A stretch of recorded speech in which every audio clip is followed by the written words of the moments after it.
put your phone or device aside and immerse yourself in this audio story. Perfect for listening on the move, while relaxing, or for bedtime listening. We release new stories daily, so make sure to like and subscribe to not miss out. This story is based on true events. The consultants who calculated death. In a sleek glass tower in Manhattan, the most powerful consulting firm in the world was solving a very specific problem. But this wasn't about efficiency. This wasn't about margins. This was about moving pills. Hundreds of millions of them. And somewhere in those corridors of power, someone made a calculation that would help kill nearly 500,000 Americans. This is a dark business story about the firm that knew exactly what it was doing. McKinsey Company didn't just advise Purdue Pharma on how to sell more OxyContin. They engineered the mechanics of an epidemic. And they did it with the precision, intelligence, and strategic brilliance that built their billion-dollar empire. This is the story of how the world's most prestigious consulting firm became an architect of America's opioid crisis, a real-life business scandal that reveals the terrifying efficiency of corporate greed when it collides with human vulnerability. McKinsey Company has always operated in the shadows of wealth and power. Founded in 1926, they don't make products. They don't sell services to consumers. They sell something far more valuable: strategic intelligence to the world's most powerful corporations and governments. For nearly a century, McKinsey consultants have whispered in the ears of CEOs, restructured entire industries, and shaped the hidden machinery of global capitalism. They've advised 2/3 of the Fortune 500. They've influenced policy in over 120 countries, and they've done it all behind a veil of absolute confidentiality. This secrecy is McKinsey's greatest asset. When corporations face their darkest challenges, when empires teeter on the edge of collapse, when difficult decisions need to be made without fingerprints, they call McKinsey. The firm doesn't just solve problems. They provide something more valuable: plausible deniability wrapped in sophisticated analysis. A PowerPoint presentation can justify almost anything when it comes from the world's most trusted consultants. By the early 2000s, McKinsey had built an empire worth billions, operating on every continent, touching every industry.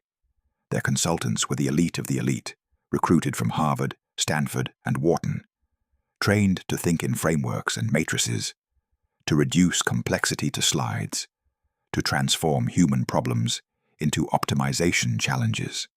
And in 2004, one of those challenges walked through their door in the form of Purdue Pharma. Purdue Pharma had a problem, and it was lucrative. Their blockbuster drug, OxyContin, was generating over $3 billion in annual revenue, but sales were plateauing. Worse, regulators were starting to notice something disturbing. People were dying. Patients were getting addicted. Emergency rooms were filling with overdoses. The medical community was beginning to question whether this miracle pain medication was actually a wolf in pharmaceutical clothing. This is where McKinsey entered the story, and this is where the business thriller truly begins. Because McKinsey didn't tell Purdue to stop. They didn't recommend caution. They didn't suggest pulling back on aggressive marketing in the face of mounting deaths. Instead, they did what they were paid to do. They found a way to sell more pills. The engagement began quietly, as all McKinsey projects do.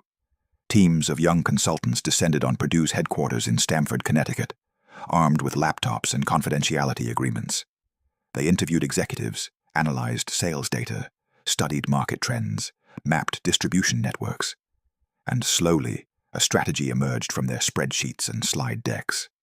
A strategy that would be worth hundreds of millions of dollars to Purdue and would help fuel the worst drug epidemic in American history.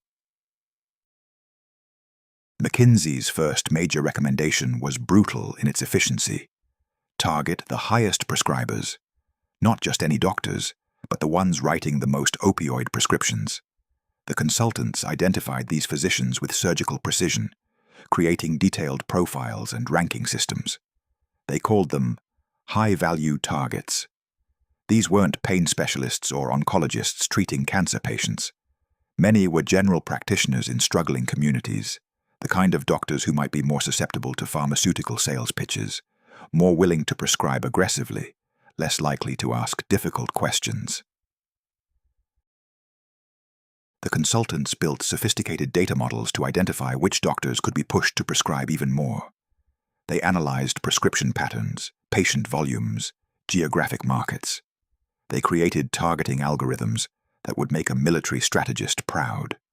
And they packaged it all in presentations with titles like Turbocharge the Sales Force and Evolving to Excellence. Corporate euphemisms for a simple truth. Find the doctors who will write the most prescriptions and make them write even more. But McKinsey wasn't just helping Purdue sell more pills. They were helping them navigate the consequences of selling those pills. Because by 2008, the consequences were becoming impossible to ignore. The CDC was reporting a dramatic spike in prescription opioid deaths. State attorneys general were launching investigations. Families were filing lawsuits. The body count was rising, and it was becoming a business problem. Here's where the story takes its darkest turn, where the business scandal transforms into something more sinister.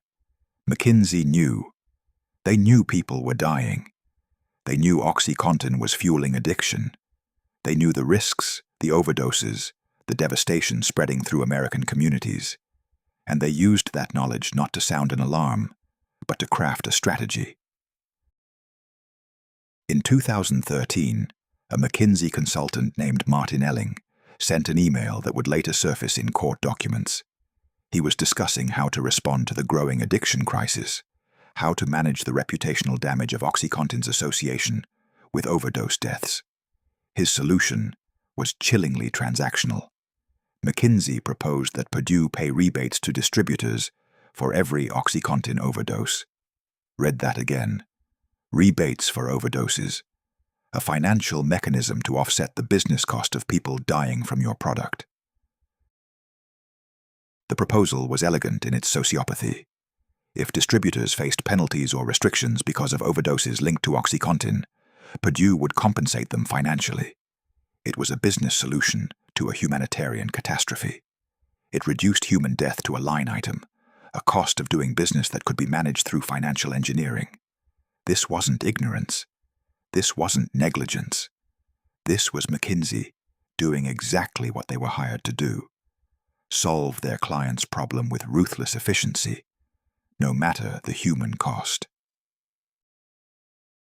The rebate proposal never went forward, but it revealed something terrifying about the culture inside McKinsey's pharmaceutical practice. These weren't rogue consultants acting alone. This was systemic. Partners were proposing these strategies. Senior leadership was reviewing them. The firm's quality control mechanisms, their ethical guidelines, their legendary attention to detail. None of it stopped consultants from treating overdose deaths as a manageable business variable. And McKinsey didn't stop there. As the opioid crisis deepened, as death tolls climbed, as communities across America descended into addiction epidemics, McKinsey continued advising Purdue on how to navigate the storm. They helped design sales strategies to counter the DEA's efforts to restrict opioid prescribing. They advised on how to respond to state investigations. They created presentations on how to defend OxyContin's safety profile in the face of mounting evidence of its dangers.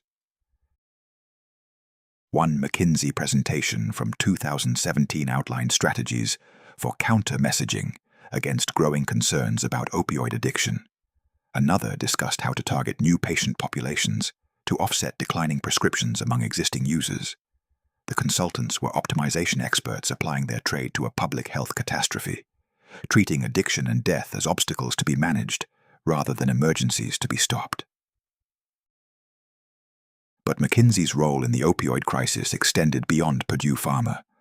They were also advising other pharmaceutical companies in the opioid business. They worked with Johnson & Johnson, helping them navigate regulatory challenges with their opioid products.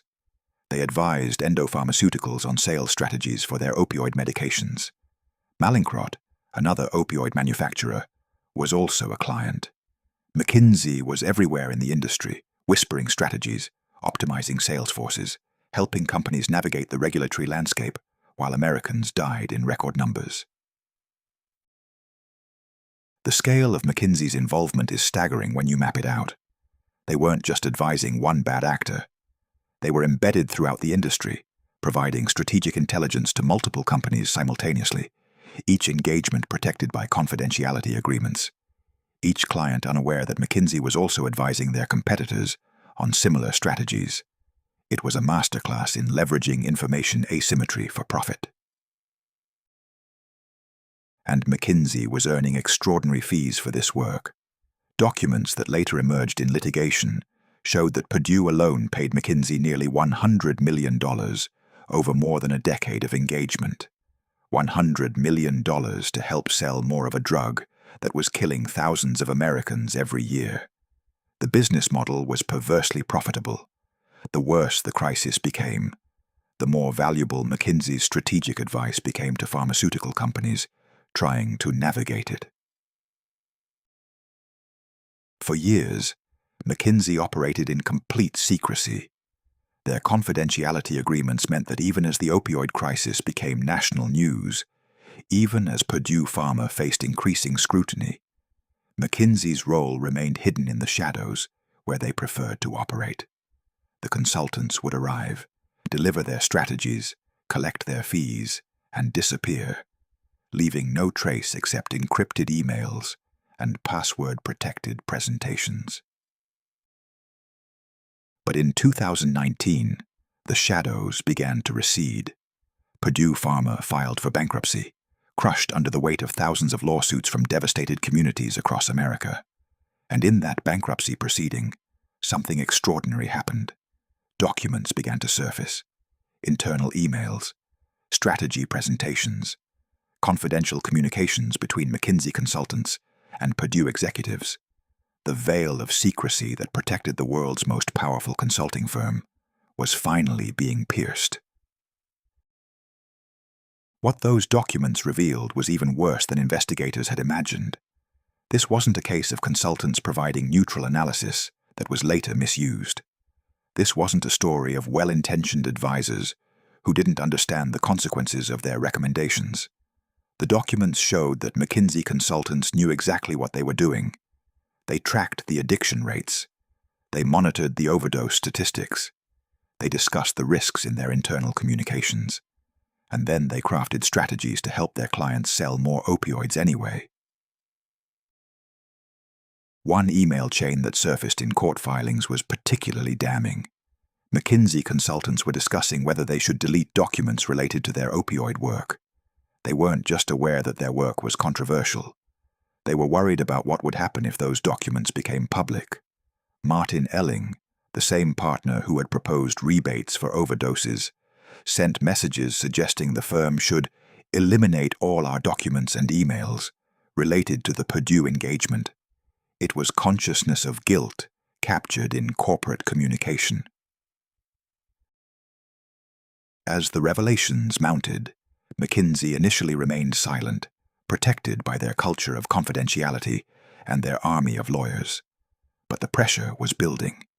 State attorneys general, emboldened by the bankruptcy documents, began launching their own investigations into McKinsey's role in the opioid crisis. Journalists started connecting the dots, mapping McKinsey's involvement across multiple pharmaceutical companies. The firm that had always operated in the background was being dragged into the spotlight. And what that light revealed was ugly. In February 2021, McKinsey did something almost unprecedented in its 95-year history. They settled. The firm agreed to pay nearly $600 million to resolve investigations by 47 states, the District of Columbia, and multiple territories. It was one of the largest settlements ever paid by a consulting firm. But more significantly, it was an admission, not in court, not in a criminal proceeding, but in the settlement itself. McKinsey acknowledged that their work had served to inflame the opioid crisis. The settlement included some remarkable provisions that pulled back the curtain on McKinsey's normally opaque operations. The firm agreed to release tens of thousands of internal documents related to their pharmaceutical work. They agreed to stop advising companies on potentially addictive controlled substances. They agreed to implement new ethics policies and oversight mechanisms. They publicly apologized, with their global managing partner, stating that the firm was deeply sorry for the role they played in the crisis. But here's what the settlement didn't include: criminal charges. No McKinsey partner went to prison. No individual consultant faced prosecution for helping to engineer strategies that contributed to hundreds of thousands of deaths. The firm paid a massive financial penalty, less than 1 year of their annual revenue, and moved on.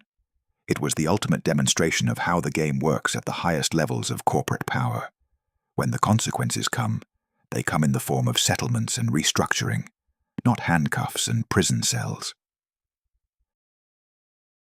The human cost of McKinsey's work is almost impossible to fully comprehend. Between 1999 and 2021, nearly 500,000 Americans died from opioid overdoses. Not all of those deaths can be attributed to prescription opioids like OxyContin, and not all prescription opioid deaths can be linked to McKinsey's strategies. But the consultants' work demonstrably helped Purdue and other pharmaceutical companies sell more pills, more aggressively, to more patients. Even as the death toll mounted, each strategy document, each sales optimization model, each targeting algorithm contributed to a system that valued revenue over lives. The families left behind by the opioid crisis don't have PowerPoint presentations explaining their loss. They have empty chairs at dinner tables, photos of children who didn't make it to their next birthday, memories of parents or siblings or spouses whose pain medication became their executioner. They live in communities that were devastated, in towns where entire generations were lost to addiction, in neighborhoods where the presence of naloxone, the overdose reversal drug, became as common as aspirin. What makes the McKinsey story so chilling is the banality of the evil involved. These weren't drug kingpins or criminal masterminds. They were consultants, Ivy League graduates with MBAs and professional certifications, people who probably considered themselves ethical, who went home to families, who donated to charities, who saw themselves as problem solvers, making the world more efficient. And yet, when presented with a client whose product was killing people, they treated it as just another engagement, just another optimization challenge, just another opportunity to demonstrate their strategic brilliance and collect their fees. The McKinsey culture enabled this moral detachment. The firm's legendary focus on data and analysis, their emphasis on objectivity and client service, their training in reducing complex human problems to frameworks and matrices, all of it created a system where consultants could work on devastating projects while maintaining psychological distance from the consequences. The people dying weren't in the spreadsheets, except as statistics. The addiction crisis wasn't in the strategy presentations, except as a market challenge to be navigated. The human suffering was abstracted away behind corporate language and professional detachment. This is the terrifying lesson of McKinsey's role in the opioid crisis. How easy it is for intelligent, educated people to participate in catastrophic harm when it's mediated through professional structures and financial incentives. The consultants weren't forcing doctors to prescribe OxyContin. They weren't selling pills directly to patients. They were just doing their jobs, providing strategic advice, helping their clients succeed. And that distance, that professional remove, allowed them to participate in a public health catastrophe without seeming to recognize the moral enormity of what they were doing. The aftermath of the scandal has forced a reckoning, at least partially, within McKinsey. The firm has implemented new policies around risk assessment and ethical review. They've created oversight committees to evaluate potentially controversial engagements. They've publicly committed to greater transparency and accountability. But these reforms raise a disturbing question. If McKinsey needed new policies to prevent consultants from helping pharmaceutical companies navigate an epidemic they were fueling, what were the old policies allowing? The business model that made McKinsey rich, advising companies on how to maximize profit and minimize risk, remains fundamentally unchanged. They still work for the most powerful corporations in the world. They still operate behind confidentiality agreements. They still collect enormous fees for strategic advice that shapes industries and affects millions of lives. The question hanging over the firm is whether their opioid work was an aberration or a revelation, an exception to their values, or an exposure of what those values actually mean in practice. For other consulting firms watching the McKinsey scandal unfold, the message is complex. On one hand, there are real consequences for enabling corporate malfeasance, even as a professional advisor. On the other hand, those consequences are manageable. McKinsey paid their settlement, implemented their reforms, and remains one of the most powerful and profitable consulting firms in the world. Their brand took a hit, but survived. Their business continued. The partners involved retired or moved on. Life in the consulting world went on. This raises uncomfortable questions about accountability in the age of professional services. When consultants advise companies that cause massive harm, who bears responsibility? The executives who make the final decisions, the consultants who craft the strategies, the firms that profit from the engagement, or all of them? And if the consequences come only in the form of settlements that represent a fraction of total profits, is that accountability or just a cost of doing business? The McKinsey opioid scandal also exposes something deeper about the nature of modern capitalism and the concentration of power in professional services firms. These aren't just consultants offering advice. They're the architects of corporate strategy, the designers of business models, the engineers of market systems that shape how billions of people live. When a firm like McKinsey advises dozens of companies in a single industry, when they help shape regulatory responses while also advising the companies being regulated, when they operate across borders and sectors with almost no public oversight, they accumulate a kind of power that rivals traditional institutions of authority. And that power is exercised in the shadows, protected by confidentiality agreements and attorney-client privilege, shielded from public scrutiny by the nature of the consulting business itself. We know about McKinsey's opioid work only because Purdue Pharma went bankrupt and their documents became public.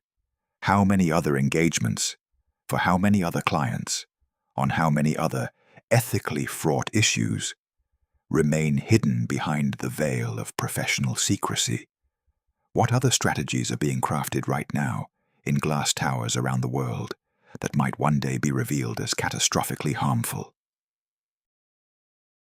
The opioid crisis continues, though its dynamics have shifted. Prescription opioids like OxyContin are less available now, thanks to regulatory crackdowns and legal settlements.